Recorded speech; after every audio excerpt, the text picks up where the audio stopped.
Hello, Tamil Nadu assembly ഇലക്ഷനാണ് coming 23rd. So തമിഴ്നാട്ടിലത്തെ പാർട്ടികൾ ഏതൊക്കെയെന്ന് നമുക്കറിയാം.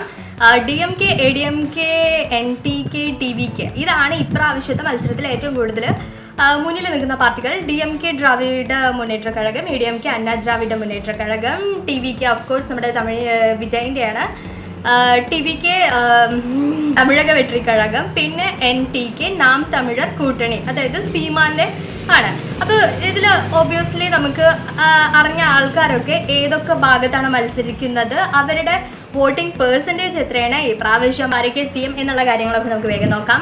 ആദ്യം തന്നെ വിജയ് എടുക്കാം, കാരണം വിജയാണല്ലോ ഇപ്പോൾ നിൽക്കുന്നത്. അപ്പോൾ വിജയ് ഈ പ്രാവശ്യം മത്സരിക്കുന്നത് 2 മണ്ഡലങ്ങളിലാണ്.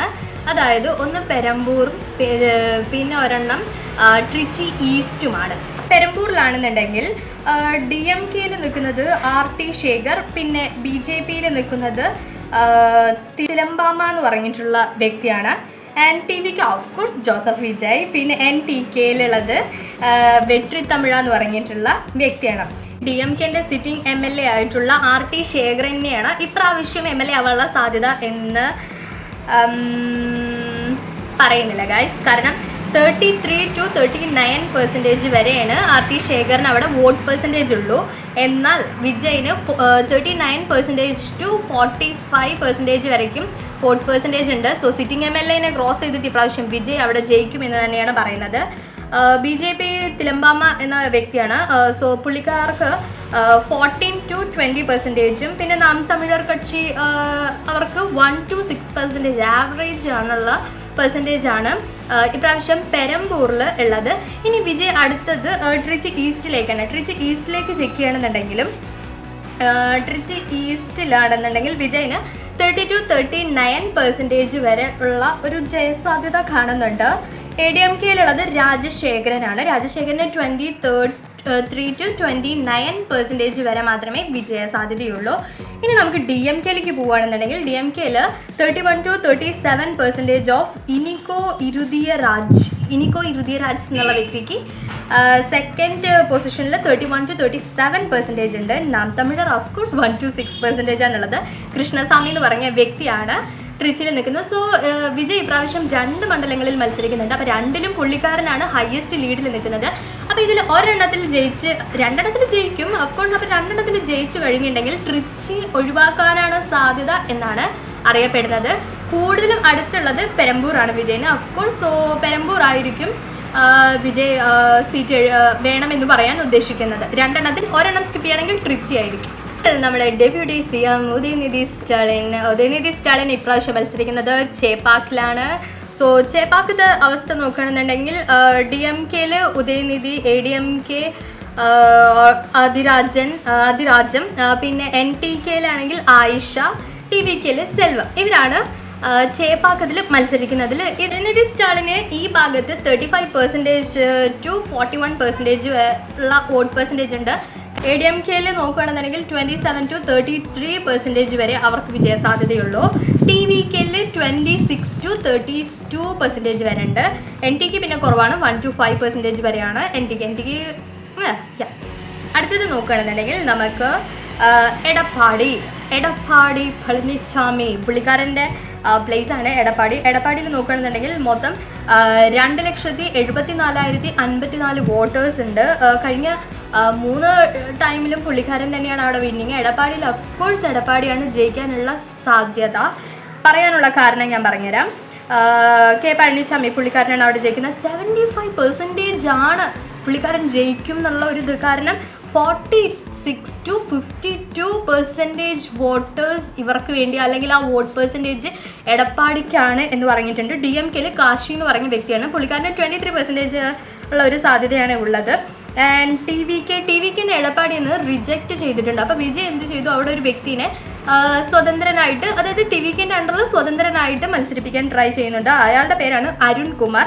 And NTK of course പ്രിയദർശിനിയാണ്.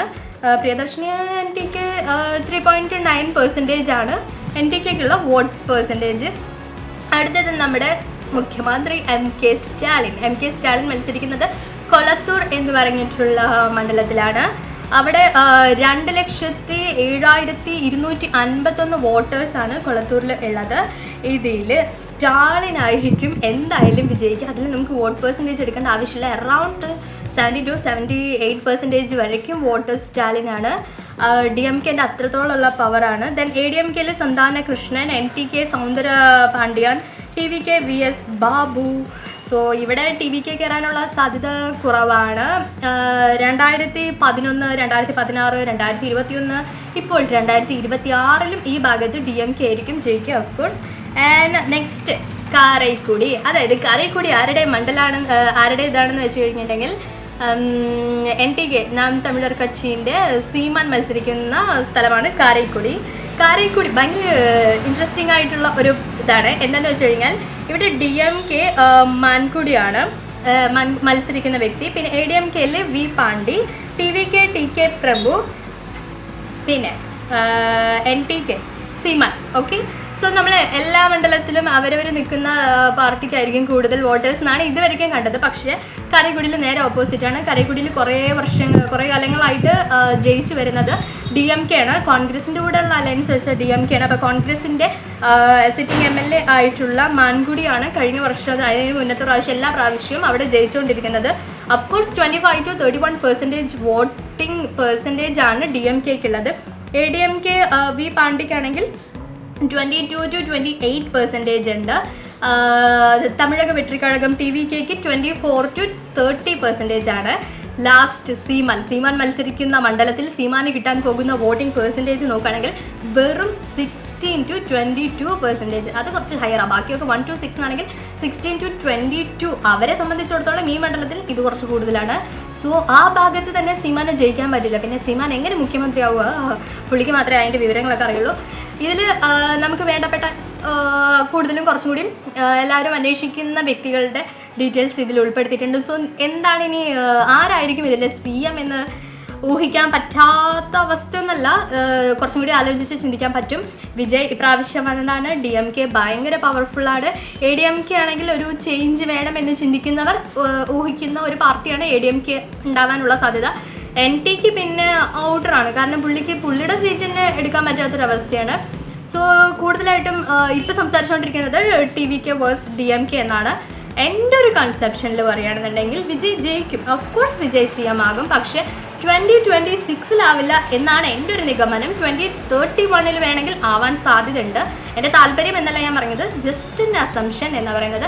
പിന്നെ ADMK DMK, ഞാൻ ഫോക്കസ് ചെയ്യുന്നത് ADMK DMK ഇവർ രണ്ടുപേരിലും ആരായിരിക്കും ജയിക്കുക എന്നാണ്. ഇല്ല, ഞാൻ പറയുന്നില്ല. സോ നമുക്ക് May 4 കാണാം. Bye bye.